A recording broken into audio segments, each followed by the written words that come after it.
ನಮಸ್ಕಾರ ಎಲ್ಲರಿಗೂ. ನಾನು ಲಿಂಗರಾಜ್ ಫ್ರಮ್ ನೀಡ್ಸ್ ಪಬ್ಲಿಕ್. ಸ್ನೇಹಿತರೆ, ಇವತ್ತಿನ ಒಂದು ಎಪಿಸೋಡ್ನಲ್ಲಿ ಇಲ್ಲಿ ಒಂದು ಮೊಬೈಲ್ ಫೋನಲ್ಲಿ ಡಿಲೀಟ್ ಆದ ಫೋಟೋಗಳನ್ನ ಅಥವಾ ಮೆಮರಿ ಕಾರ್ಡ್ನಲ್ಲಿ ಡಿಲೀಟ್ ಆದ ಫೋಟೋಗಳನ್ನ ಯಾವ ರೀತಿ ಒಂದು ರೀಸ್ಟೋರ್ ಮಾಡೋದು, ಯಾವ ರೀತಿ ಅದನ್ನು ಮರಳಿ ಪಡೆಯೋದು, ಇನ್ನೂ ಒಂದು ಸಂಪೂರ್ಣವಾದ ಒಂದು ಮಾಹಿತಿನ ತಿಳಿಸ್ಕೊಡ್ತಾ ಇದ್ದೀನಿ.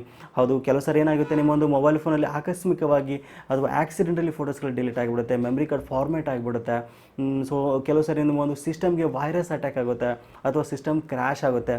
ಸೊ ಈ ಒಂದು ಟೈಮ್ನಲ್ಲಿ ಒಂದು ಫೋಟೋಗಳು ತುಂಬ ಇಂಪಾರ್ಟೆಂಟ್ ಫೋಟೋಸ್ಗಳಿತ್ತು ಅಂತಂದರೆ ತುಂಬ ಪ್ರಾಬ್ಲಮ್ ಆಗುತ್ತೆ ಅಂತ ಹೇಳ್ಬೋದು. ತುಂಬ ಸರಿ ಕೆಲವು ಸರಿ ಏನಾಗುತ್ತೆ ಅಂದರೆ ನಿಮ್ಮದು ಕ್ಯಾಮ್ರಾದಲ್ಲಿ ಮೆಮರಿ ಕಾರ್ಡ್ ಫಾರ್ಮೇಟ್ ಆಗೋ ಒಂದು ಚಾನ್ಸ್ ಕೂಡ ಇರುತ್ತೆ. ಸೊ ನನಗೆ ತುಂಬ ಒಂದು ಹಳೆಯ ವೀಡಿಯೋಸ್ಗಳಲ್ಲಿ ತುಂಬ ಜನ ಕಮೆಂಟ್ನಲ್ಲಿ ಕೇಳಿದರೆ, ಅಣ್ಣ ಫೋಟೋಸ್ಗಳು ಮಿಸ್ ಆಗಿ ಡಿಲೀಟ್ ಆಗಿಬಿಟ್ಟಿದೆ, ಯಾವ ರೀತಿ ರಿಕವರ್ ಮಾಡೋದು, ಯಾವ ರೀತಿ ಒಂದು ಫೋಟೋಗಳನ್ನ ಮರಳಿ ಪಡೆಯೋದನ್ನು ತುಂಬ ಒಂದು ಪ್ರಶ್ನೆಗಳನ್ನ ಕೇಳಿದ್ರಿ. ಅದಕ್ಕೋಸ್ಕರ ಈ ಒಂದು ವಿಡಿಯೋನ ಮಾಡ್ತಾ ಇದ್ದೀನಿ. ಸೊ ಅದಕ್ಕಿಂತ ಮೊದಲು ಈ ನನ್ನ ಒಂದು ಸಣ್ಣ ಪ್ರಯತ್ನಕ್ಕೆ ನಿಮ್ಮ ಕಡೆಯಿಂದ ನಾನು 1,000 ಲೈಕ್ಸನ್ನು ಎಕ್ಸ್ಪೆಕ್ಟ್ ಮಾಡ್ತಾ ಇದ್ದೀನಿ. ಮಿಸ್ ಮಾಡದೆ ಈ ಒಂದು ವಿಡಿಯೋನ ಲೈಕ್ ಮಾಡಿ. ನೀವೇನಾದರೂ ಇದ್ರ ಚಾನಲ್ ಸಬ್ಸ್ಕ್ರೈಬ್ ಮಾಡಿಲ್ಲ ಅಂದರೆ ಈ ಕೂಡ ಸಬ್ಸ್ಕ್ರೈಬ್ ಮಾಡಿ ಮತ್ತು ಪಕ್ಕದಲ್ಲಿರುವ ಬೆಲ್ ಬಟನನ್ನು ಒತ್ತಿ.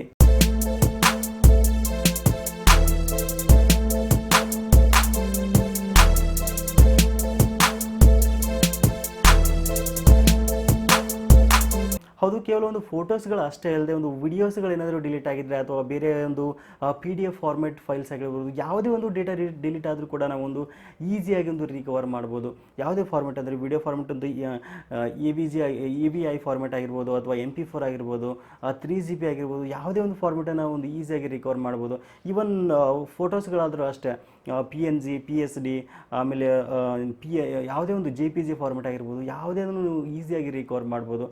ಕೆಲವೊಂದು ಯಾವುದೇ ಡಿವೈಸ್ ಆಗಿರಲಿ, ಮೊಬೈಲ್ ಫೋನ್ ಆಗಿರಲಿ ಅಥವಾ ಒಂದು ಸಿಸ್ಟಮ್ ಆಗಿರಲಿ, ಕ್ಯಾಮ್ರಾ ಆಗಿರಲಿ, ಮೆಮ್ರಿ ಕಾರ್ಡ್ ಆಗಿರಲಿ ಅಥವಾ ಹಾರ್ಡ್ ಡಿಸ್ಕ್ ಆಗಿರಲಿ, ಯಾವುದೇ ಒಂದು ಡಿವೈಸ್ನಲ್ಲಿ ಡಿಲೀಟ್ ಆದರೂ ಕೂಡ ನಾವು ಈಸಿಯಾಗಿ ರಿಕವರ್ ಮಾಡ್ಬೋದು. ಸೊ ಏನು ಮಾಡಬೇಕು ಇದಕ್ಕೆ ಅಂತಂದರೆ, ಒಂದು ವಿಡಿಯೋದ ಡಿಸ್ಕ್ರಿಪ್ಷನಲ್ಲಿ ಒಂದು ನೇರವಾದ ಒಂದು ಲಿಂಕನ್ನು ಕೊಟ್ಟಿದ್ದೀನಿ, ಒಂದು ಸಾಫ್ಟ್ವೇರ್ ಲಿಂಕನ್ನು ಕೊಟ್ಟಿದ್ದೇನೆ.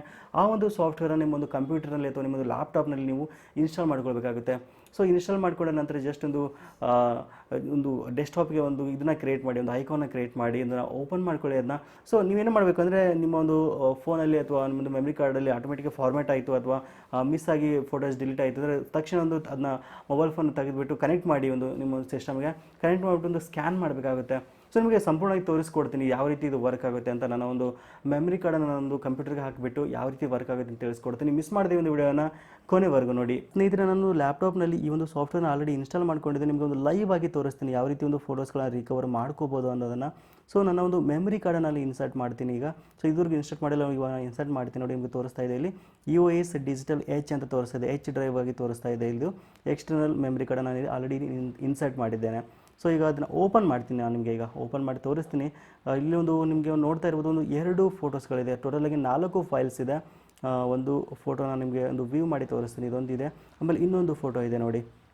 ಸೊ ಒಂದು 2 ಫೋಟೋ, ಟೋಟಲಾಗಿ ಒಂದು 4 ಒಂದು ಫೈಲ್ಸ್ ಇದೆ ಅಂತ ಹೇಳ್ಬೋದು ಇಲ್ಲಿ. ಸೊ ಇವು ಎಲ್ಲ ಒಂದು ಫೈಲ್ಸ್ಗಳನ್ನ ನಿಮಗೆ ಒಂದು ಡಿಲೀಟ್ ಮಾಡಿ ನಿಮಗೆ ಲೈವ್ ಆಗಿ ತೋರಿಸ್ತೀನಿ ಯಾವ ರೀತಿ ಇದನ್ನು ನಾವು ರಿಕವರ್ ಮಾಡ್ಕೋಬೋದು ಅಂತ. ಸೊ ನಾವು ನಾರ್ಮಲಾಗಿ ಡಿಲೀಟ್ ಮಾಡಲ್ಲ, ಇದನ್ನು ನಾನು ಪರ್ಮನೆಂಟಾಗಿ ಡಿಲೀಟ್ ಮಾಡ್ತೀನಿ. ಶಿಫ್ಟ್ ಡಿಲೀಟನ್ನು ಮಾಡಿದರೆ ಪರ್ಮನೆಂಟಾಗಿ ಡಿಲೀಟ್ ಆಗುತ್ತೆ. ಯಾವುದೇ ಒಂದು ರೀಸೈಕಲ್ ಬಿನ್ನಲ್ಲಿ ಕೂಡ ಈ ಒಂದು ಫೈಲ್ಸ್ಗಳು ನಿಮಗೆ ಸಿಗೋಲ್ಲ. ಸೊ ನೋಡ್ತಾ ಇದ್ದೀರಾ, ಪರ್ಮನೆಂಟಾಗಿ ಡಿಲೀಟ್ ಮಾಡ್ತಾ ಇದ್ದೀನಿ. ಎಸ್ ಮೇಲೆ ಕ್ಲಿಕ್ ಮಾಡ್ತಾ ಇದ್ದೀನಿ ಈಗ. ಸೊ ಒಂದು ಜಸ್ಟ್ ನಿಮಗೆ ತೋರಿಸ್ತೀನಿ ಈಗ, ಒಂದು ರೀಸೈಕಲ್ ಬಿನ್ನಲ್ಲಿ ಕೂಡ ತೋರಿಸ್ತೀನಿ. ಯಾವುದೇ ಒಂದು ಫೈಲ್ಸ್ ಈ ಒಂದು ರೀಸೈಕಲ್ ಬಿನ್ನಲ್ಲಿ ನಿಮಗೆ ಕಾಣ್ತಾ ಇಲ್ಲ. ಸೊ ಈಗ ನಾನು ಒಂದು ಸಾಫ್ಟ್ವೇರನ್ನು ಓಪನ್ ಮಾಡ್ತೀನಿ, ಒಂದು ಫೋಟೋಸ್ಗಳನ್ನು ರಿಕವರ್ ಮಾಡ್ಕೊಳ್ಳೋಕ್ಕೆ. ಸೊ ಒಂದು ಫೋಟೋಶೇಪ್ ರಿಕವರಿ ಸಾಫ್ಟ್ವೇರ್ನ ಓಪನ್ ಮಾಡ್ತಾ ಇದ್ದೀನಿ. ಸೊ ಓಪನ್ ಮಾಡಿದ ತಕ್ಷಣ ಇಲ್ಲಿ ನಿಮಗೆ ಎಲ್ಲ ಒಂದು ಡ್ರೈವರ್ಸ್ಗಳು ರಿಫ್ಲೆಕ್ಟ್ ಆಗುತ್ತೆ.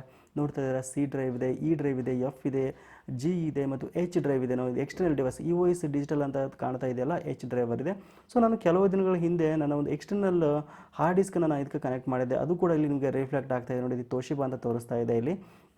ಸೊ ಈಗ ನಾನು ಒಂದು ಎಕ್ಸ್ಟರ್ನಲ್ ಡಿವೈಸ್ ಅಂದರೆ ಒಂದು ಮೆಮರಿ ಕಾರ್ಡನ್ನು ಇನ್ಸರ್ಟ್ ಮಾಡಿದೆ, ಅದು ಆಲ್ರೆಡಿ ಇಲ್ಲಿ ಡಿಟೆಕ್ಟ್ ಮಾಡಿದೆ ಈ ಒಂದು ಸಾಫ್ಟ್ವೇರು.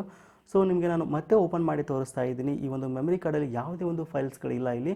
ಸೊ ಈಗ ನಾನು ಒಂದು ಸ್ಕ್ಯಾನ್ ಮಾಡ್ತೀನಿ ಇದನ್ನು. ನೀವು ಇದನ್ನು ಸ್ಕ್ಯಾನ್ ಮಾಡಿದ ತಕ್ಷಣ ಒಂದು ಡಿಲೀಟ್ ಆದ ಫೋಟೋಗಳು ಇಲ್ಲಿ ನಿಮಗೆ ಆಟೋಮೆಟಿಕ್ಕಾಗಿ ರಿಕವರ್ನ ಮಾಡ್ಕೋಬೋದು. ಸೊ ಇಲ್ಲಿ ಸ್ಕ್ಯಾನ್ ಆಗ್ತಾ ಇದೆ ನೋಡಿ. ಆ ಒಂದು ಡಿವೈಸ್ನ ಸೆಲೆಕ್ಟ್ ಮಾಡಿಬಿಟ್ಟು ಸ್ಕ್ಯಾನ್ ಮಾಡಿದೆ. ಈಗ ಡಿಲೀಟ್ ಆದ ಒಂದು ಫೈಲ್ಸ್ಗಳು ಇಲ್ಲಿ ನಿಮಗೆ ರಿಫ್ಲೆಕ್ಟ್ ಆಗ್ತಾ ಇದೆ. ಸೊ ಇವಾಗ ಒಂದು ರಿಫ್ಲೆಕ್ಟ್ ಆದಮೇಲೆ ನಾವೇನು ಮಾಡಬೇಕಾಗುತ್ತೆ ಅಂದರೆ, ಸ್ಕ್ಯಾನ್ ಆದಮೇಲೆ ಇದನ್ನು ನಾವು ಜಸ್ಟ್ ಸೆಲೆಕ್ಟ್ ಮಾಡಬೇಕಾಗುತ್ತೆ ನೋಡಿ. ಸ್ಕ್ಯಾನ್ ಕಂಪ್ಲೀಟೆಡ್ ಅಂತ ಬಂತು. ಸೊ ಈಗ ನಾವು ಇದನ್ನು ಫೈಲ್ಸ್ಗಳನ್ನು ಸೆಲೆಕ್ಟ್ ಮಾಡಬೇಕಾಗುತ್ತೆ ಇಲ್ಲಿ. ಸೊ ನಾನು 4 ಫೈಲ್ಸ್ಗಳನ್ನು ಸೆಲೆಕ್ಟ್ ಮಾಡಿದ್ದೇನೆ. ಅದಾದಮೇಲೆ ಕೆಳಗಡೆ ಒಂದು ರಿಕವರ್ ಅಂತ ಒಂದು ಆಪ್ಷನ್ ಕಾಣ್ತಾ ಇದೆ ನೋಡಿ. ಸೊ ಒಂದು ರಿಕವರ್ ಆಪ್ಷನಲ್ಲಿ ಜಸ್ಟ್ ಕ್ಲಿಕ್ ಮಾಡಿದರೆ ನಿಮಗೆ ಫೋಟೋಸ್ಗಳಲ್ಲಿ ರಿಕವರ್ ಆಗೋಕ್ಕೆ ಸ್ಟಾರ್ಟ್ ಆಗುತ್ತೆ. ಬಟ್ ಇಲ್ಲಿ ನೀವು ನೋಡ್ತಾ ಇದ್ರೆ ಒಂದು ಫ್ರೀಯಾಗಿ ನಿಮಗೆ ಒಂದು ಸಾಫ್ಟ್ವೇರ್ ಬೇಕಾಗಿತ್ತು ಅಂತಂದರೆ ಕೇವಲ ಒಂದು 10 ಫೈಲ್ಸ್ಗಳನ್ನು ಮಾತ್ರ ನೀವು ಇದನ್ನ ರಿಕವರ್ ಮಾಡ್ಕೋಬೋದು ಫ್ರೀ ವರ್ಷನಲ್ಲಿ. ಬಟ್ 10ಕ್ಕಿಂತ ಹೆಚ್ಚು ಒಂದು ಫೈಲ್ಸ್ಗಳನ್ನ ನೀವು ರಿಕವರ್ ಮಾಡ್ಕೋಬೇಕಿತ್ತು ಅಂದರೆ ನೀವು ಇದನ್ನು ಆಬ್ವಿಯಸ್ಲಿ ಪರ್ಚೇಸ್ ಮಾಡಲೇಬೇಕಾಗುತ್ತೆ, ಒಂದು ಪ್ರೋ ವರ್ಷನ್ ಮತ್ತು ಅಲ್ಟಿಮೇಟ್ ವರ್ಷನ್ನ. ಸೊ ಇದ್ರ ಬಗ್ಗೆ ನಾನು ಆಮೇಲೆ ಒಂದು ಮಾಹಿತಿನ ಕೊಡ್ತೀನಿ. ಮೊದಲು ಫೋಟೋವನ್ನು ರಿಕವರ್ ಮಾಡಿ ನಿಮಗೆ ಪ್ರೂಫನ್ನು ತೋರಿಸ್ತಾ ಇದ್ದೀನಿ. ಇಲ್ಲಿ ರಿಕವರ್ ಅಂತ ಒಂದು ಆಪ್ಷನ್ ಕಾಣ್ತಾ ಇದೆ ನೋಡಿ. ಸೊ ಒಂದು ರಿಕವರ್ ಆಪ್ಷನ್ ಮೇಲೆ ಕ್ಲಿಕ್ ಮಾಡಿದರೆ ಒಂದು ಯಾವುದೋ ಒಂದು ಪಾತನ್ನು ಸೆಲೆಕ್ಟ್ ಮಾಡಬೇಕಾಗುತ್ತೆ. ಸೊ ನಾನು ಒಂದು ಬೇರೆ ಪಾತನ್ನು ಸೆಲೆಕ್ಟ್ ಮಾಡಿ, ಒರಿಜಿನಲ್ ಪಾತನ್ನು ಬಿಟ್ಟು ಬೇರೆ ಪಾತನ್ನು ಸೆಲೆಕ್ಟ್ ಮಾಡಿಬಿಟ್ಟು ಜಸ್ಟ್ ನಾನು ರಿಕವರ್ ಅಂತ ಒಂದು ಫೋಲ್ಡರ್ನ ಕ್ರಿಯೇಟ್ ಮಾಡ್ತಾ ಇದ್ದೀನಿ. ಸೊ ಫೋಲ್ಡರ್ನ ಕ್ರಿಯೇಟ್ ಮಾಡಿಬಿಟ್ಟು ಜಸ್ಟ್ ರಿಕವರ್ ಮೇಲೆ ಕ್ಲಿಕ್ ಮಾಡಿದರೆ ಆಟೋಮೆಟಿಕ್ಕಾಗಿ ಎಲ್ಲ ಯಾವೊಂದು ಫೋಟೋಸ್ಗಳು ಇಲ್ಲಿ ರಿಕವರ್ ಆಯಿತು ನೋಡಿ. ಇಲ್ಲಿ ನಾವು ಓಪನ್ ಮಾಡಿ ತೋರಿಸ್ತೀನಿ, ಆಲ್ರೆಡಿ ಅದೇ ಓಪನ್ ಆಗುತ್ತೆ ಆಟೋಮೆಟಿಕ್ಕಾಗಿ. ಸೊ ಅದ್ಮೇಲೆ ಜಸ್ಟ್ ಕ್ಲಿಕ್ ಮಾಡಿದರೆ JPG ಅಂತ ಓಪನ್ ಮಾಡಿ, ಸೊ ನೋಡ್ತಾ ಇದ್ರೆ ಒಂದು 2 ಫೋಟೋಸ್ಗಳು ನಿಮಗೆ ಒಂದು ರಿಕವರ್ ಆಯಿತು. ಸೊ ಈ ರೀತಿಯಾಗಿ ನಾವು ಒಂದು ಡಿಲೀಟ್ ಆದ ಫೋಟೋಸ್ಗಳನ್ನ ನಾವು ಈಸಿಯಾಗಿ ಈ ಒಂದು ಸಾಫ್ಟ್ವೇರ್ ಮೂಲಕ ನಾವು ಒಂದು ಮರಳಿ ಪಡ್ಕೋಬೋದು. ಸೊ ಒಂದು ಬೆಸ್ಟ್ ಸಾಫ್ಟ್ವೇರ್ ಅಂತ ಹೇಳ್ಬೋದು. ಸೊ ಮೊದಲೇ ನಾನು ಹೇಳಿದ ರೀತಿಯಾಗಿ ಒಂದು ಪ್ರೋ ವರ್ಷನ್ ಮತ್ತು ಅಲ್ಟಿಮೇಟ್ ವರ್ಷನ್ ಅಂತ 2 ಇದೆ. ನೀವು ಏನಾದರೂ ಇದನ್ನು ನೀವು ಪರ್ಚೇಸ್ ಮಾಡಲೇಬೇಕಾಗುತ್ತೆ. ಒಂದು 10 ಫೈಲ್ಸ್ಗಿಂತ ಹೆಚ್ಚು ಒಂದು ಫೈಲ್ಸ್ಗಳನ್ನ ನೀವೇನಾದರೂ ರಿಕವರ್ ಮಾಡ್ಕೋಬೇಕಂತಂದರೆ ಇದನ್ನು ಪರ್ಚೇಸ್ ಮಾಡೋಕ್ಕೆ ಹೋಗ್ಬೇಕು. ಇಲ್ಲಿ ನೋಡ್ತಾ ಇರೋ ಒಂದು ಅಮೌಂಟನ್ನು ಇಲ್ಲಿ 1 ವರ್ಷದವರೆಗೂ ಒಂದು ಟೈಮ್ ಪೀರಿಯಡ್ ಇರುತ್ತೆ. ಅಂದರೆ ಒಂದು ಲೈಸೆನ್ಸ್ ಕೀ ಕೊಡ್ತಾರೆ, $39.95 ಅಂದರೆ ನಿಮಗೆ ಒಂದು 2,500ರಿಂದ ಒಂದು $2,700 ಆಗುತ್ತೆ 1 ವರ್ಷದ ಒಂದು ಲೈಸೆನ್ಸ್ ಕೀಗೆ. ಸೊ ನೋಡಿರಲ್ಲ, ನಾವು ಈಸಿಯಾಗಿ ಒಂದು ಫೋಟೋಸ್ಗಳನ್ನ ರಿಕವರ್ ಮಾಡ್ಬೋದು. ಹೌದು, ನೀವು ಇವಾಗ ಅನ್ಬೋದು ತುಂಬ ಕಾಸ್ಟ್ಲಿ ಆಯಿತು ಇದು ರೇಟು ಅಂತ. ಹೌದು, ನಿಮ್ಮೊಂದು ಫೋಟೋಸ್ಗಳು ಒಂದು ತುಂಬ ಇಂಪಾರ್ಟೆಂಟ್ ಆಗಿತ್ತು ಅಂತಂದರೆ ನೀವೊಂದು 10 MBಕ್ಕಿಂತ ಹೆಚ್ಚು ಫೋಟೋಸ್ಗಳನ್ನ ರಿಕವರ್ ಮಾಡಬೇಕಿತ್ತು ಅಂದರೆ ಅನಿವಾರ್ಯ ಈ ಒಂದು ಸಾಫ್ಟ್ವೇರ್ನ ಪರ್ಚೇಸ್ ಮಾಡಲೇಬೇಕಾಗುತ್ತೆ. ಬಟ್ ಏನಪ್ಪ ಅಂದರೆ ನಿಮಗೆ ಒಂದು ಇದು ತುಂಬ ಇಂಪಾರ್ಟೆಂಟ್ ಇದೆ, ನೆಸೆಸರಿ ಇದ್ದರೆ ಮಾತ್ರ ನೀವು ಅದನ್ನು ಖರೀದಿ ಮಾಡ್ಬೋದು. ಸೊ ಈ ಒಂದು ವಿಡಿಯೋ ನಿಮಗೆ ಏನಾದರೂ ಇಷ್ಟ ಆಗಿತ್ತು ಅಂದರೆ ಖಂಡಿತ ಲೈಕ್ ಮಾಡೋದನ್ನು ಮರಿಬೇಡಿ. ಈ ಒಂದು ವಿಡಿಯೋನ ನಿಮ್ಮ ಎಲ್ಲ ಸ್ನೇಹಿತರ ವಾಟ್ಸಪ್ ಗ್ರೂಪಲ್ಲಿ ಈ ಕೂಡಲೇ ಶೇರ್ ಮಾಡಿ. ಸಿಗೋಣ ಮತ್ತೆ ಮುಂದಿನ ವಿಡಿಯೋದಲ್ಲಿ. Thank you for watching. Take care.